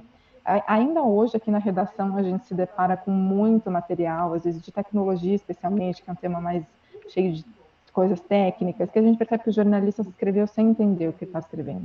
Ele reproduziu coisas que ele leu e ele não faz ideia do que aquelas palavras significam. E aí tem um outro ponto de dificuldade, que acho que é um grande desafio, que é achar especialistas para nos darem entrevistas que consigam fazer essa adaptação e explicar para a gente de uma forma que a gente, que é leigo em tudo, né, jornalista está sempre procurando a informação, que a gente consiga entender e passar para os nossos leitores. Mas eu agradeço às crianças, porque eu acho que eu escrevo muito melhor hoje do que eu escrevia no começo da minha carreira. Que bacana. Eu não vi a Carol. Vocês viram normal aí? Eu estava vendo, sim. Que ficou preto. Vocês estão me vendo? Estou te vendo também, né? Então acho que é um problema meu aqui. Segue no escuro, a gente está te vendo. Tá bom, tá bom. Mas você eu tô vendo, Camila. Você eu tô Pronto. vendo. Tá. Muito legal isso que a Carol falou. Minha carreira toda é em Diário de São Paulo, Folha de São Paulo, escrevendo para adultos. Eu tive muito mais dificuldade de escrever para criança. Achei que ia ser uma coisa fácil, não é. Não é fácil e até hoje a gente tem que se policiar toda hora, cuidar dos textos da equipe toda hora, por mais que muita parte da equipe já tenha grande experiência nessa área. Isso da linguagem, acho que é uma unanimidade, né? Uma linguagem adequada, jamais infantilizada, até porque a criança, o jovem, né? O estudante tem que ler e aprender com aquilo que ele está lendo, não só pegar aquele conteúdo jornalístico, mas aprender a língua portuguesa mesmo. Então, o jornalismo dentro da sala de aula, o jovem tem esse papel dele aprender novas palavras, novas construções, né, de frases e tal. Mas uma coisa que na qual a gente usa muito também é o jornalismo visual. A gente faz questão de ter muito essa parte, óbvio, da linguagem, mas sempre ligada com o jornalismo visual, né? Então, um recurso visual bacana está sempre muito presente, seja por uma foto que vai fisgar a atenção daquela criança, daquele jovem, ou por um infográfico, ou até, né, por uma ilustração mesmo, que represente aquilo que a gente está tratando. Então, acho que o jornalismo visual é muito importante também para o público infanto-juvenil. Oi, eu queria falar um pouquinho sobre isso. Eu não senti dificuldade em escrever para o Jornal da Criança, porque a minha maior experiência, eu nunca trabalhei em impresso. Minha primeira experiência com impresso foi no JC. Eu sempre trabalhei em redação de TV, né? Eu trabalhei na Band, trabalhei na Globo. E assim, a linguagem do texto que você escreve para um telejornalismo é bem diferente, né, do jornal impresso. Então, é uma linguagem mais coloquial, mais direta, né? Então, eu nunca senti vontade de trabalhar no impresso, essa é a verdade. Eu sempre gostei de televisão. Então, quando eu descobri o Jornal da Criança, foi uma maravilha, porque, na verdade, na televisão eu também não gostava. Vocês vão entender o porquê. Porque na televisão eu era obrigada a trabalhar com qualquer factualidade, né? Então, faça chuva, faça sol, eu tinha que estar lá cobrindo, e às vezes era uma situação que eu não tinha nem inteligência emocional para estar lá, né? Porque você não pode escolher a pauta que você vai cobrir. E eu enjoava também quando eu fui repórter, eu fui editora, mas eu gostava mais de ser editora. E quando eu fui repórter, foi um drama para mim, porque eu enjoava pra caramba, mas assim, eu gostava da linguagem, né? Eu gostava daquela questão do coloquial, mas eu não gostava dos temas que eram abordados. Então, quando eu resolvi lançar o Jornal da Criança, foi a união de dois sonhos, duas realizações, né? A linguagem coloquial com assuntos que me agradavam mais, né? Porque o que eu encontrava no jornal na televisão era uma factualidade que não era o que eu queria, né? Não era, é bem diferente de uma cobertura que eu faço no JC, né? Que eu não preciso falar de crimes, por exemplo, né? Que às vezes eu tinha que cobrir alguma situação que eu não gostava, né? E o Jornal da Criança é diferente. Passei a vez. Eu não sei se tem alguém para falar, eu não estou conseguindo visualizar todas. Então, Nós estamos te vendo, Camila. Uhum. Tá. Contribuindo, eu também acho bem mais difícil. No rádio a gente já tem essa premissa, né, de tentar fazer uma ordem mais direta, tentar ser mais coloquial. É a linguagem oral, né, que teoricamente é mais democrática, mas se você falar difícil, você acaba também colocando obstáculos. Mas eu acho que, mais do que a linguagem, eu acho que começa pela abordagem, né, da criança, que é você não tentar ser quem você não é. Então, aquela coisa de, às vezes, você tentar fantasiar para a criança, né?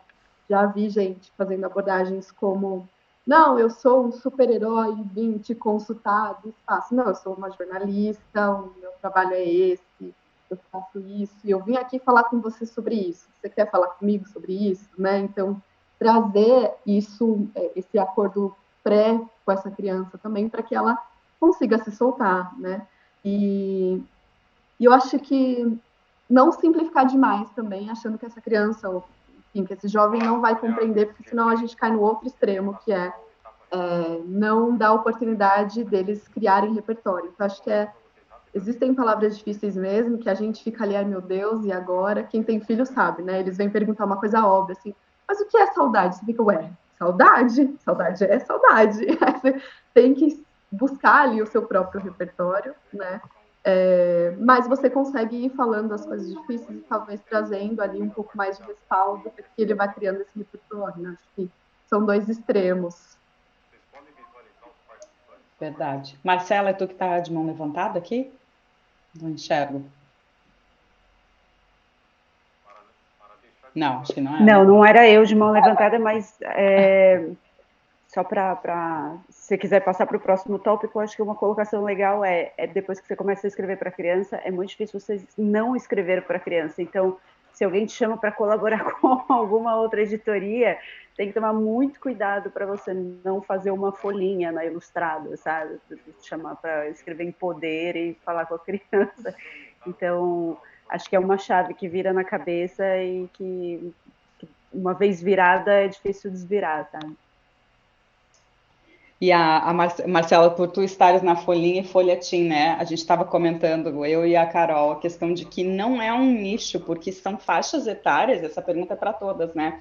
Que na verdade vão desde alfabetização ali, né? Os 6 anos, e vai seguindo, vai espichando aquela idade. No caso da Folhetim vai até 25, eu imagino. Mas eu queria que cada uma comentasse assim, quando está ali focando, né? Quem é quem vocês visualizam quando estão escrevendo o texto, assim. Geralmente, por exemplo, a Vivi já falou que é a filha dela, que tem 12 anos por aí, né? Vocês tentam focar nas menorzinhas, tentam espichar até as maiores, como é que funciona? Na Qualé tem uma curiosidade, nosso slogan nasceu para crianças que querem saber de tudo. Mas ao longo do caminho desse processo a gente ampliou para crianças e jovens que querem saber de tudo. Porque eu sei que a Vivi falou um pouco disso, mas a gente sentia que hoje em dia uma criança que está no 5º, 6º ano é uma criança, mas elas já se acham adolescentes, e talvez elas vissem, né, e a linguagem tem que conversar com elas e tal. E tem outra dificuldade além dessa, Camila, porque a nossa realidade brasileira de leitura é muito diferente, né? Uma criança já numa escola pode estar letrada no 2º ano e tem crianças que no 5º ainda não sabem ler direito, né? Então ainda tem essa dificuldade de conversar com todo mundo.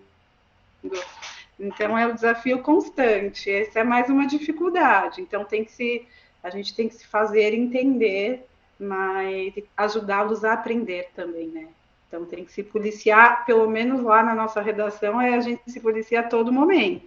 E as pedagogas, acho que falaram também do papel delas aqui, nos ajudam nesse processo também, leem toda a revista, participam da escolha de pauta, para como abordar cada tema, a linguagem que deve ser abordada quando você fala de guerra, por exemplo. Então, as pedagogas lá na redação têm um papel muito importante para a adequação da linguagem. E é difícil você falar, poxa, comigo aconteceu a mesma coisa. Jornal da Criança, eu pensei a princípio dos 7 aos 11, né? Era esse o nosso objetivo. Só que tem criança de 10 anos que não tem a mesma maturidade da que tem 7. Então, e tem a de 13 que gosta mais, que entendeu? Então, assim, depende muito, né? Depende muito da criança, do desenvolvimento próprio dela, e da vontade dela de ler, né? De ser curiosa, né? Então, eu acho que vai mais nesse sentido. Eu não sei, eu acredito não estar falando errado, mas todos nós temos a mesma essência, né, de querer trazer uma linguagem mais adequada para essa criança e para esse jovem ou pré-adolescente, né? Eu acho que essa é a nossa missão, né? Cada um faz do seu jeito. Na verdade, não sei se tem uma linha editorial, alguma coisa assim diferente, né? porque é difícil, é diferente, é estranho você falar linha editorial. Qual que é a do Joca, qual que é do Jornal da Criança, qual que é da Qualé, né? Porque não dá para se comparar com um veículo que é direcionado para adulto, né? Eu acho que cada um tem o seu jeito, a sua maneira de escrever, mas é difícil falar de uma linha editorial, né? O que vocês acham disso? A gente tem uma linha editorial no Joca, muito porque a gente faz, o jornal é para crianças, é para adolescentes, mas a gente tem o adulto que acompanha, que faz ali a mediação da criança e do adolescente lendo o Joca. Então, a gente criou a linha editorial muito pensando em deixar claro para o pai, para a mãe, para os educadores, para as escolas, o que eles vão encontrar no jornal. Porque o poder decisório de assinatura de uma escola está na mão de um adulto, não do leitor diretamente. Então, a gente tem a linha editorial, sim. E nessa questão de público, de idade, eu concordo muito com o que vocês falaram. E como a Camila perguntou sobre em quem a gente pensa na hora de escrever, assim como vocês falaram, a gente também tem um grupo que nos ajuda constantemente, o Clube do Joca, que são 5 leitores de idades variadas, a maioria ali tem 9, 10 ou 11 anos, e isso é voluntário, eles se cadastram para fazer parte do clube porque eles querem fazer parte, então não tem nada forçado, é completamente espontâneo, a maior parte deles que participou, já a gente está indo para a 4ª turma do clube, a cada 6 meses a gente troca, a maioria tem 9, 10 ou 11 anos.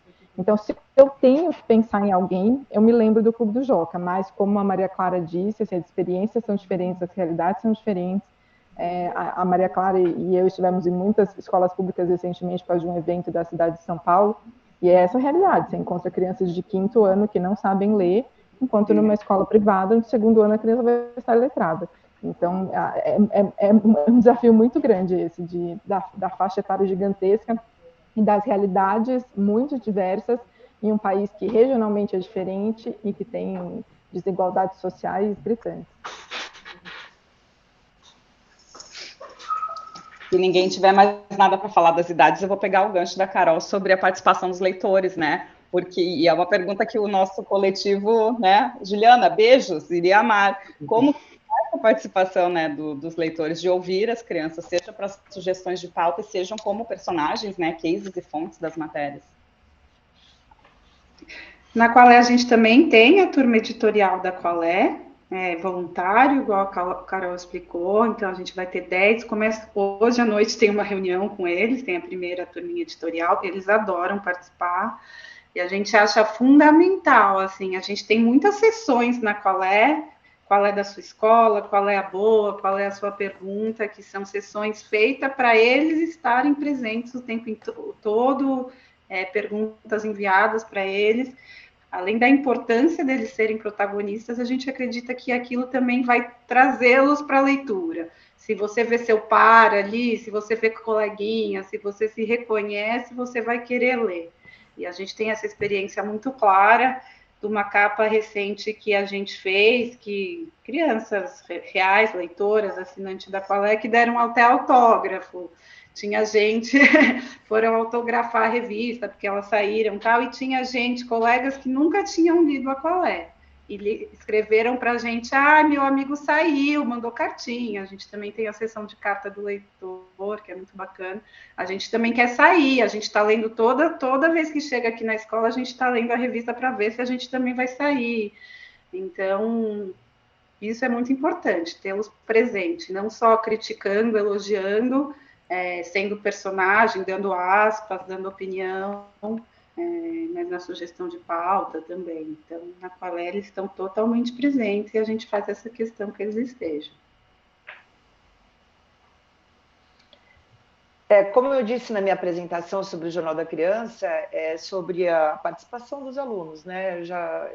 A gente trabalha basicamente com as escolas. Eu já havia dito sobre essa participação, nós não temos um clube de editores mirins, né? A gente está sempre ativamente nas escolas, em contato com os coordenadores pedagógicos, então de todas essas escolas, sempre eles que filtram para a gente faz esse contato aí por meio das escolas que nos ajudam bastante.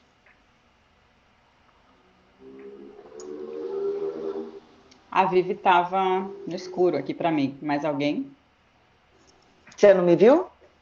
Não te vi. Eu vi. Eu continuo só sem ver a Carol. Não sei porquê, mas a Vivi eu estou vendo. É meio Seguimos. seletivo. Eu tenho visto todo mundo. Acho que Agora você apareceu, Carol. Agora você apareceu. Vamos lá. E engraçado isso que tu falou do se ver, que é justamente isso. É o se ver no jornal, se reconhecer no jornal. E a tua fala, Maria Clara, me acessou uma lembrança de que uma vez eu tive um texto publicado na Capricho. E aquilo é o se ver na revista, né? Os nossos veículos de quando a gente era, né, jovem. Ai, Camila, isso só aproveitando seu gancho, isso é muito legal, porque o Joca já está com 12 anos, né? Acho que tirando a Folha, que tem toda a história da Folha de muitas décadas, somos aqui os mais velhos. E a gente já começa a ver um movimento de primeiros leitores do Joca que decidiram estudar jornalismo e que nos procuram para fazer TCC sobre o jornalismo infantil juvenil, sobre o Joca, porque leu o Joca na infância. Então tem esse movimento também, né, de ser uma inspiração, de formar jornalistas também. Sim, como é marcante, né? Impressionante. Trazendo então aquele outro assunto também que a gente discutiu já em paralelo sobre as formas de monetização, né? Então, considerando que as restrições de publicidade e propaganda para veículos infantos juvenis, na verdade, para criança em geral, né? Seja em outros canais, mas principalmente no jornalismo, são muito restritas. Quais são as formas, né? Então, nós temos aí a assinatura, as escolas assinando, né, de uma forma coletiva, os pais também fazendo assinaturas individuais, né, para os seus filhos, mas acho que bem menor escala, né, se eu não estou enganada. Quer falar disso, Carol? Sim, é bem menor escala. Existem os assinantes que o pai e a mãe assinam para receber em casa. Às vezes tem aquele eleitor que deixou de usar na escola, que a escola resolveu adotar até o 5º, 6º ano e acabou esse período e decide continuar recebendo em casa porque gostou do jornal, mas a imensa massa é assinaturas por escolas ou por secretarias de educação que assinam para as escolas municipais ou estaduais receberem o jornal. E é um modelo que a gente consegue fazer funcionar e consegue fazer o negócio girar, porque como você falou, publicidade infantil juvenil tem uma série de restrições, né, super complexo, e tem uma questão moral também, né, de o que queremos mostrar para o nosso leitor no jornal, né, que a gente quer ter, se fosse permitido, a gente quer ter a publicidade XYZ dividindo espaço ali, assim como era antigamente, né, quando a gente fez a nossa reunião para discutir sobre isso, aquele compre batom, compre batom, compre Sim. batom. Isso é uma das principais proibições hoje em dia, né, o imperativo para a criança querer alguma coisa. Mas o modelo de negócio que a gente encontrou foi esse. Antes do Joca existir, a Stephanie Habisch, que é a fundadora do Joca aqui da editora, ela lançou 2 revistas, que eram a Toca e Peteca, que eram o modelo tradicional. Iam para a livraria e para bancas de jornal. Isso ali por 2007, mais ou menos, e ela faliu, porque não conseguiu emplacar essa venda direta para pais, e para tios, e para avós, e etc. Então, o modelo que a gente encontrou para fazer o negócio funcionar é o por assinatura e principalmente para escolas. Sim. Que acho que os outros veículos... Eu não tenho muito a acrescentar, porque é bem semelhante também, Camila. Sim. E a gente também precisa trabalhar muito em mostrar a importância do jornalismo dentro da sala de aula, né? Acho que esse é nosso principal desafio. Assim, muitos adultos, muitos educadores não entendem ainda, não sabem dessa importância, como que seus estudantes, seus jovens têm a ganhar com jornalismo na sala de aula. Então, é bem semelhante o modelo de negócio da palestra. No Brasil, de fato, a gente... Oi, desculpe. Não. Eu não estou vendo vocês. Estamos te vendo. Falar um pouquinho da experiência do Brasil, de fato, né? O Radinho nasceu como um produto, então está dentro do projeto geral, que tem apoiadores. Agora a gente está começando a ter algumas experiências, inclusive o formato dele de temporada também é nesse sentido de pensar em sustentabilidade, de parcerias. A gente também agora faz parte do PROAC, né? Então a gente tem ali alguma captação. E a gente teve algumas experiências de parceria com algumas instituições. Então, o IDEC é um exemplo, né? O Instituto de Defesa do Consumidor nos consultou, eles tinham uma propaganda, uma campanha para falar sobre bebidas açucaradas, e eles nos convidou a traduzir essa campanha para a infância. Então, eles têm sempre um limite ali, né, dessa parceria, que é linhas editoriais, como a gente comunica certas coisas para as crianças, que são coisas que a gente não abre mão, tudo isso que a gente acabou de falar, mas eles, nesse caso, eles deixaram a gente bem livre e saiu uma edição falando sobre, né, o caminho do refrigerante, o que tem dentro da lata, então as crianças começaram a tentar desvendar essas fórmulas. E aí essa é uma parceria que a gente deixa claro no final. Então, esse conteúdo é do IDEC, isso é um conteúdo de parceria, então é no máximo nesse limite, assim. Acho que para o Brasil, de fato, também tem questões políticas, né? A gente tem um posicionamento político dentro do campo do jornalismo. Então, já procuraram, empresas já nos procuraram com projetos, inclusive, super legais para criança, mas que a empresa que estava por trás tinha problemas de trabalho escravo e entre outras questões que a gente não poderia ser incoerente a gente fazer qualquer parceria, mesmo que o projeto que naquele momento estava aparecendo, né, apareceria na vitrine, fosse interessante, fosse legal, adequado para o público infantil. Então, a gente está sempre nessa dificuldade, mas a gente está experimentando formas até para que esse produto consiga crescer.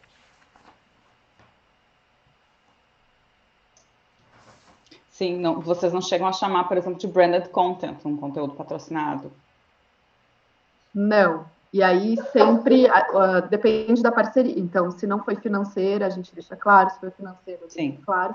Mas a maioria das parcerias que a gente teve de experiência até agora sempre foi editoriais e sempre dentro do que a gente poderia abordar mesmo. A gente já faria isso, então, nesse caso do IDEC que eu trouxe de exemplo, é uma que a gente com certeza faria, é uma pauta que nos interessa mesmo, sabe? Sim. E, ao mesmo tempo, em paralelo, a gente vê que os canais, as redes sociais, enfim, misturam a publicidade no meio da entrega de conteúdo editorial.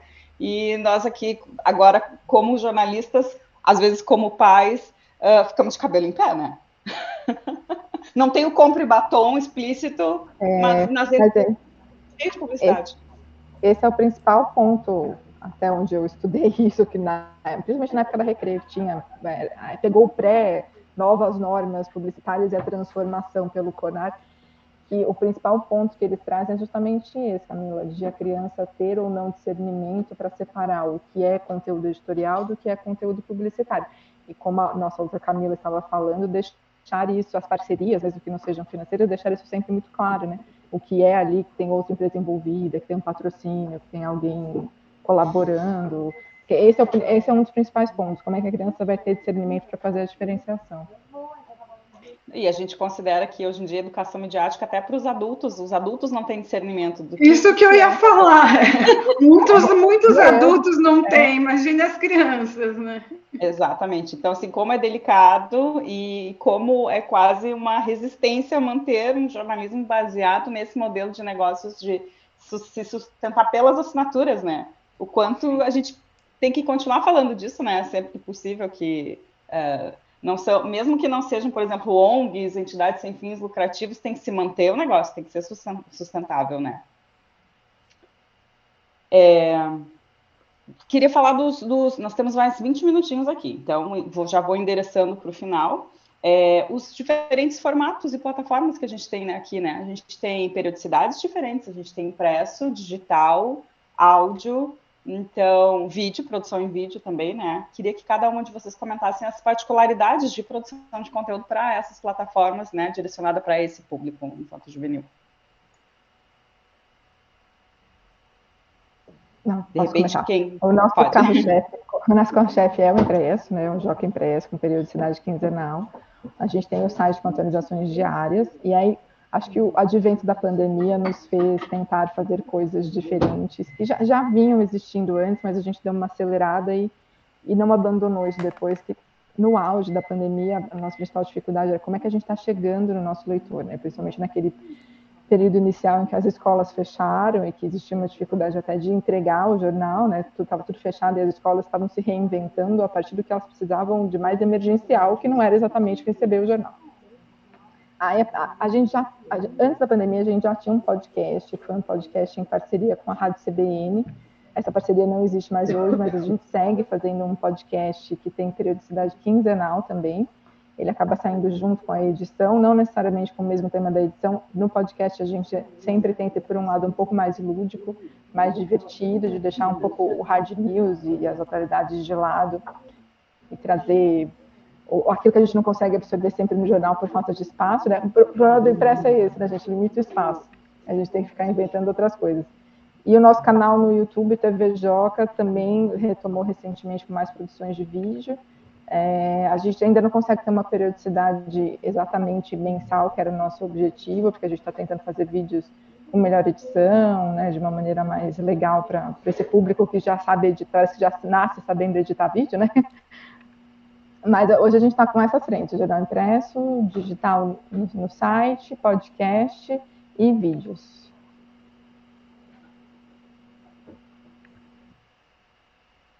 A diferença de produzir para um e para outro o mesmo conteúdo é a questão do formato mesmo. Então, se tu abordou ali a pandemia em uma longa matéria digital, ela vai ficar mais curta para o impresso. Para o podcast, ela vai ser falada com essas várias fontes para ficar interessante, né? Para não ficar maçante. É isso, são formas diferentes de eles terem acesso à mesma informação também. E também de trabalhar outras informações que o impresso às vezes não consegue absorver, por falta de espaço, por não ter a editoria XYZ, porque não cabe no projeto editorial, enfim, de abranger mais coisas. Na Folha, a gente segue o preceito do jornal como um todo, que tudo que é publicado no impresso tem que estar disponível no online. Então, a gente nunca pode dar na nossa edição algo que não esteja contemplado ali, que o leitor só do online não vai conseguir ter acesso. A nossa periodicidade da Folhinha é semanal, aos sábados. Ao longo da semana, eu posso publicar o que eu quiser no online, e eu tento pegar, por exemplo, se eu tenho um assunto quente. Então, agora a gente tem falado de transplantes, ou acontece, por exemplo, a história do submarino, foi um negócio que movimentou muito, né, as publicações ali de assuntos quentes, para ir explicando para as crianças, então isso acaba indo para o online, e no fim da semana eu decido se tem espaço, se ainda está quente o suficiente para entrar no impresso. Então, essa via não vale mão dupla, né? O que está no online não necessariamente tem que ir para o impresso. No folhetim, a periodicidade também é semanal e só no online. E o folhetim, como a gente tem uma colunista para falar sobre sexo para os jovens, a gente também tem os vídeos. Então, os vídeos da Laura Miller, que é a nossa colunista, vão para as redes sociais da Folha.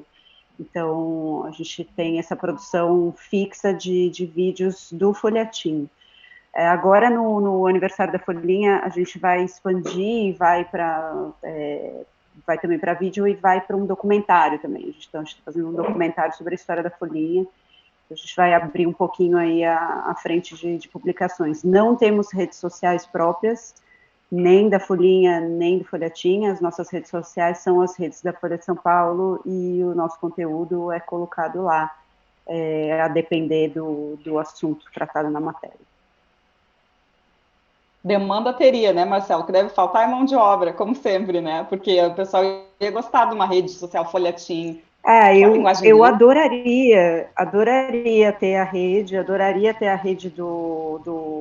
da Folhinha. Eu faço muito no meu Instagram a rede da Folhinha, né? Acaba que o meu Instagram virou o Instagram da Folhinha, mas justamente é isso, é falta de mão de obra, porque surpreendentemente são 2 cadernos feitos por uma pessoa só, né? Então eu não tenho equipe, eu não tenho freela, sou eu comigo mesma, é a equipe que a gente brinca, né? Então, daí voltando rapidamente para a questão do modelo de negócio, que eu acho que obviamente eu não tenho como contribuir porque estou inserida num jornal de circulação nacional. Seria muito legal que a gente conseguisse ampliar a Folhinha e ampliar tanto ela no papel quanto ampliar ela aqui nos bastidores para poder ter mais gente fazendo. Legal. A Camila e a Xará. Não, só conversando um pouco com o que a Marcela disse, é sempre um desafio, né? Seja jornais segmentados, que já nascem com esse objetivo, mas de políticas públicas mesmo, né? Se a gente for pegar experiências de fora, que tem muitas revistas segmentadas ali para faixas etárias, né? Então, você tem publicações que te acompanham ao longo da vida. Então, entre outras experiências, né, de canais muito específicos para criança. Eu acho que o Brasil ainda está muito aquém, e eu percebo, né, que tem muito de pessoas que estudam, compreendem a necessidade, né? Eu acho que isso deveria ser um processo também que a gente tenha políticas públicas de incentivo, né, a esse tipo de produção, porque é muito comum que seja lá uma pessoa que faz. Então, o Radinho também por muito tempo foi o podcast da Camila dentro do Brasil de Fato. Eu chamo a Camila lá, falar que o Grias chama ela, sabe assim? E foi um processo cultural mesmo, né? Agora a gente percebe lá que ele é um único, né? Então agora ele vai ser de temporadas, 10 episódios, para ali em 3 semanas, mais 10 episódios, sempre com temáticas diversas, cada episódio. Mas o que eu percebo é que o Brasil de Fato ganhou em fazer mais coisas voltadas à infância, ou pelo menos retratar mais a infância dentro do próprio jornal, dentro do próprio quando a gente começou a ter alguém ali que estava entrevistando uma criança, que estava falando sobre isso, né? Então eu acho que a gente também vai contaminando um pouco os ambientes, mas ainda falta muito, né, para os jornais, enfim, para as revistas brasileiras como um todo, compreender que não precisa ser segmentado, mas que eu acho que esse público também é um público do presente, mas que a gente só pensa no futuro, né? Futuros leitores, futuros, mas eles estão aqui agora inseridos, e depois a gente reclama, né? As redes sociais estão engolindo essas crianças, as redes sociais a gente não consegue dar conta, não consegue lidar, mas assim, tem todo um trabalho também a se fazer, que eu acho que esses veículos fazem com excelência, mas acho que falta um pouco também de contribuição social, enfim, né? Tá. Ótimo tópico. Eu acho que a gente se encaminha para encerrar com isso, né? Porque, por exemplo, como é que a gente incentiva que mais universitários e mesmo jornalistas e, como tu falaste, né, toda a sociedade enxergue esse público, né, se engaje, porque se a gente for comparar com outros tipos de jornalismo especializado, sei lá, o próprio esporte que nos antecedeu aqui na Intercom, né, nessa conversa. Então, assim, tem tantos canais especializados em outras áreas, e por que no infanto-juvenil não? Então, se cada uma quiser fazer essa fala de encerramento, focando em como que a gente faz para explodir, no bom sentido, esse assunto, né, para mais pessoas falarem. E realmente não ficar só no mimimi de, o público leitor, como é que tu forma esse público leitor, sem deixar que quem fala que as redes sociais estão engolindo esse público, né? Acho que tem muito a ver com o que acho que a Carol falou antes, né? Quem compra, no final das contas, é o adulto. Quem, né, o decisor de assinar a revista é o adulto. Então, acho que muitos veículos não se preocupam porque não é um público que... E a criança não vai, pai, quero um jornal, igual ele faz com brinquedo, igual ele faz com um aparelho eletrônico, com videogame, né? Então, tem muito a ver com isso também. De não render para esses veículos grandes, por isso eles não terem essa cultura, né? A Folha é muito legal que voltou, mas imagino, eu não sei, posso estar falando desse, mas imagino que tenha descontinuado durante o momento por não ter esse retorno financeiro. Eu imagino que é por isso que é extremamente importante esse trabalho realizado nas escolas, né? E ter o apoio dos professores, né? Mostrando, apresentando o outro lado do jornal, que esses leitores de informação, os jovens, eles não entendem, porque eles nasceram junto às redes sociais, né? Então é importante esse trabalho de conscientização nas escolas, né? Que são realmente nossas aliadas agora, né? E é uma forma até do próprio aluno, né? Levar os pais, né? Mostrarem um outro ponto de vista para eles, que agora eles não conseguem entender devido essa avalanche de fake news, né, que a gente vê nos dias de hoje, devido ao avanço da internet, redes sociais, tudo isso, né, que era bem diferente há 30 anos atrás, que não existia, né, tanta tecnologia assim. Pegando o gancho do que a Maria Clara e a Vivi falaram, as pessoas às vezes me parece que elas esperam por um milagre, né? Como a Maria Clara falou, que a criança peça para assinar um jornal, peça para comprar uma revista, e mesmo quando a escola ou o pai ou a mãe faz a assinatura, não vai acontecer da criança sentar em casa no sofá, abrir o jornal e falar que maravilha, agora vou ler o jornal, vou ler a revista. Não é assim que funciona, precisa do adulto mediador para fazer essa introdução e para começar a entender como aquilo está inserido no dia a dia dela, como aquilo é importante, etc. Então, o adulto é fundamental. E eu acho que essa fórmula de como a gente vai transformar a cultura brasileira, para a cultura brasileira enxergar a importância de formar o leitor de notícias, o consumidor de notícias nos primeiros anos de vida, para a gente ter um futuro, aquele futuro que a gente tanto espera, precisa começar. Assim como a gente está fazendo. Não adianta ficar esperando o futuro chegar se a gente não está fazendo nada pelo atual, né, pelo presente.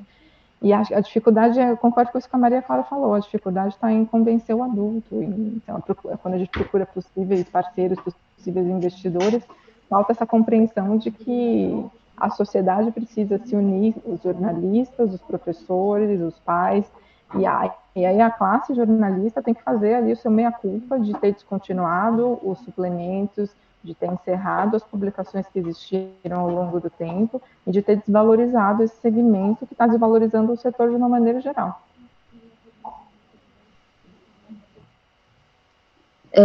Eu acho que, para além disso, eu acho que as universidades também têm um papel de colocar, né, apresentar minimamente o que é o jornalismo infanto-juvenil, e acho que tem uma coisa nas redações que é bastante velada, acho que ninguém tem coragem, alguns têm coragem de falar, que é achar que fazer jornalismo para criança é algo menor. Então, vai fazer uma materinha com criança, que divertido, você nem está trabalhando.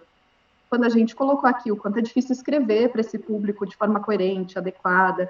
Pelo contrário, né? Eu acho que a gente tem ali, sai um pouco desses padrões que a gente aprende na universidade e vai buscar novas formas, né? Novas formas de dialogar com esse público.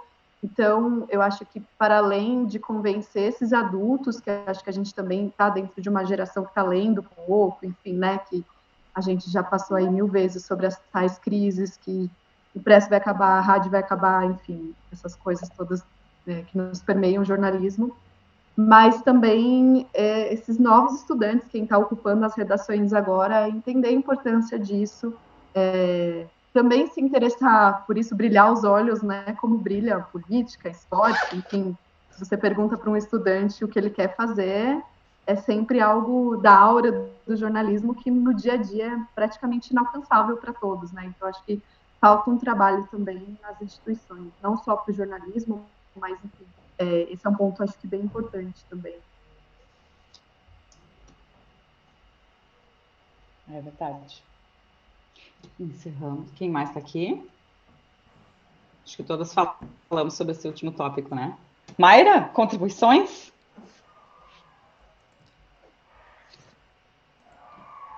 Meninas, assim, nossa, eu tô encantada com um monte de informação. Fiquei anotando aqui um monte de coisa que eu acho que é muito relevante a gente... Anotei um monte também, olha aqui. A gente conhecer um pouquinho mais, né, do que tem sido feito e de como que iniciativas empreendedoras, como são das meninas aqui, né, da Vivi, né, a própria sua, né, Camila, também, eu acho que vem contribuir para esse grande debate do que é possível fazer para um público que pode parecer muito pequenininho, mas não é, né? Nós ouvimos aqui hoje as colegas demonstrando isso, que não é, e que nós, enquanto profissionais da área ou pesquisadores da área, como aqui os jovens e professores e demais pesquisadores temos que ter esse compromisso e esse olhar para a educação midiática. E também, né, nós comentamos rapidamente isso no nosso encontro, né, prévio, como que nós podemos dialogar com o pessoal da educação nesse sentido, porque as colegas têm aí, né, o Joca, a Qualé, estão nas escolas em parceria com a rede pública de ensino, então como que o campo da educação dialoga com o nosso da comunicação quando a gente se propõe a fazer algo para um público que está em constante desenvolvimento. Então, acho que nós temos várias questões ricas que vão do modelo de negócio para a sustentabilidade desses veículos, e aí eu fico super feliz, né, com a retomada da Folhinha e da Folhatim, né, enquanto pesquisadora que fiz isso lá quando eu estava me formando em jornalismo, esse olhar para a Folhinha, que era o grande veículo na época, né, para esse público infantil, e ter agora novas iniciativas em diferentes formatos e linguagens contribuindo para esse público. E que bom saber que as meninas têm audiência, têm assinaturas, estão, né, mesmo com uma equipe enxuta, investindo num jornalismo que a gente acredita enquanto coletivo, enquanto colo, e que tenhamos aí novas oportunidades para discutir e fazer ações conjuntas de mobilização para que, de fato, esse jornalismo seja reconhecido e valorizado cada vez mais, e inclusive nas faculdades, né, de jornalismo, relações públicas, publicidade e propaganda, rádio, TV, cinema, para que a gente tenha novos jovens, novos olhares interessados nessas abordagens e em tudo aquilo que nós discutimos aqui hoje. Então, em nome do Colo, agradeço mais uma vez a todas vocês, né, e ficamos aí abertas para trocar outras informações e mais novidades relacionadas ao jornalismo infanto-juvenil. Ah, que bacana. Show. E terminamos no horário, conseguimos. Obrigada, Então tá. pessoal. Tem Muito um menino que obrigada, estava nos meninas. acompanhando desde o início aqui, mas ele agora está offline. E se eu tivesse algumas perguntas, o bate-papo não está mais ali aqui. Então tá. Eu adorei. Muito, muito obrigada. Vamos aguardar essa gravação aí depois e compartilhar com muitas pessoas. Com Legal. certeza. Vocês Beijos, compartilham muito também. grata.